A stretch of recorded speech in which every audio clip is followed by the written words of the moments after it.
Jump right into my project. I just want to talk just for a moment, and then I'll show you what I did, and then you can kind of see where I'm going with this. But I just want to talk about I took this project and I kind of wanted to answer the question what is science, as in the definition of science and what I guess just to define it.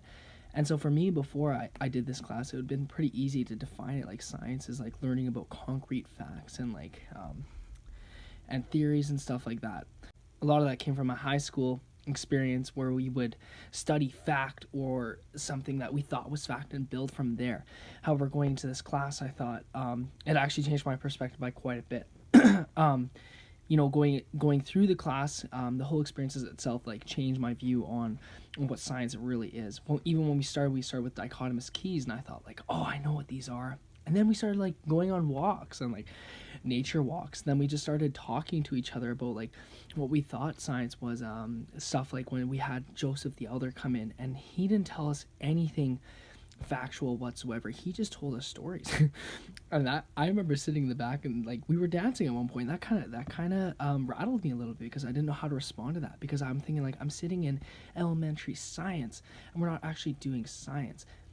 Even when we had Laura Budd come in and she talked about, I guess she did have some fact, she laid some things out, but still, in the end, it was a lot of just simple discussion. Even with classmates, it was just talking. And so that's kind of why my definition of science changed.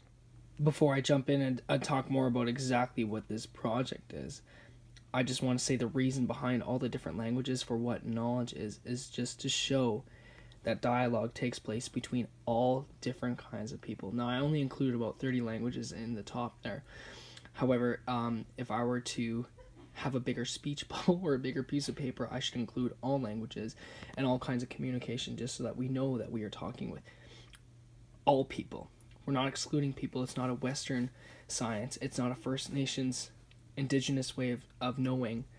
It's an everything science. It's as in listening to what everybody has to say in all different kinds, so being open-minded with that. So here is the painting I did for this project. As you can see, it's two different people with speech bubbles going up, and I looked up the word knowledge, and I wanted to translate it to as many languages that I could fit in this space. So I think I have about 30 languages that I'll include in the description below.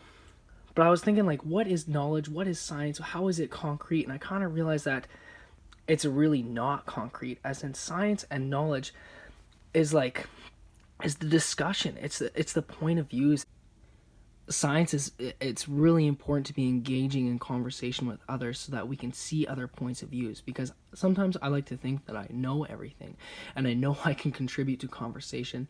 However, we all need to be open to everyone else and see what they bring to the table, as in how does that contribute to science? And what is science? And if I were to define science now, I wouldn't be able to give you an answer. I wouldn't do it. I always think of Audette, and some of her answers, which were Audrey, what about this, or what about this, in some of her science classes, and she'd say, I don't know, you tell me. And I'm thinking, you're the prof. However, I kind of get it. Still, I don't get it, but I'm not going to define science anymore. I'm not going to say what science is. I think this picture can kind of give you an idea of what science is.